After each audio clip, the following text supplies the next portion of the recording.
Hello everyone, here we're back for another guide. Santa Ventura, hole 3, par 5.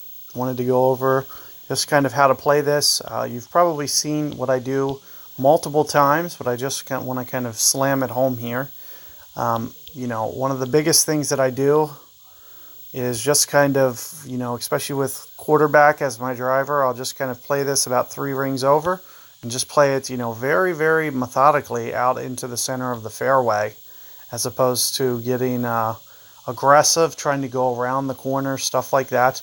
It's really not a big concern of mine, as long as I get it out here at about 300 yards off the tee, 320.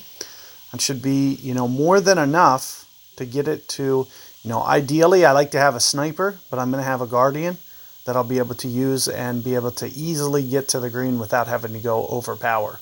And you can see it doesn't go around the bend. It's nothing really risky. You can see my opponent here actually playing with the quarterback too. So, definitely the smart play, in my opinion, is to do this. It's very safe, putting it out in the middle of the fairway and just, taking your chances on being able to get your albatross with a very straightforward, guaranteed in the fairway shot.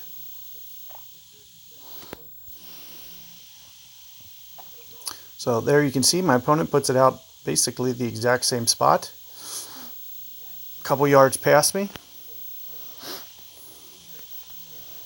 Let's take a look here. I'll usually play this very, very flat. Shouldn't need elevation. 5.9, 4 rings at max. We are going to be very close to max, and I'll just set around 4 rings short of max and adjust my spin according to that. So right about 4 backspin is usually what I try to do.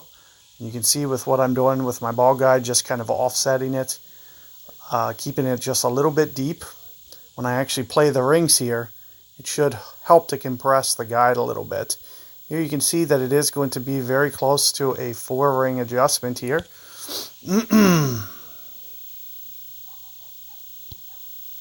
Perfect ball.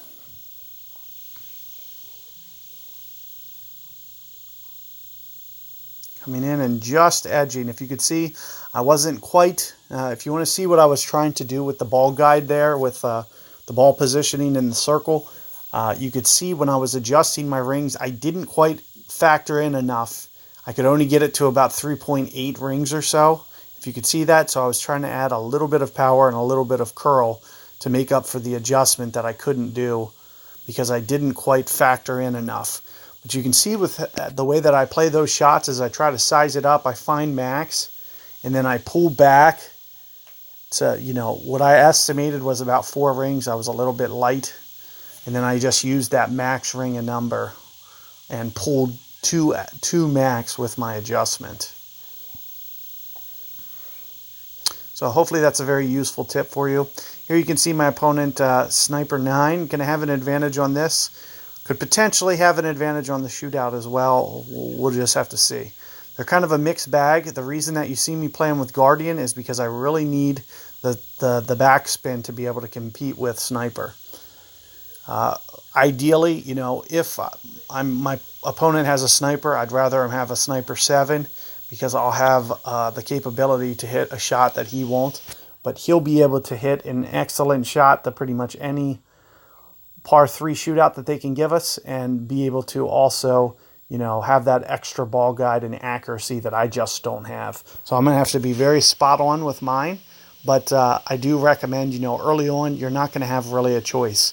Until your Sniper gets to an 8, you just can't risk bringing it in and blindsiding yourself on a shootout hole. So I'll catch you guys in a minute here, and see you guys soon.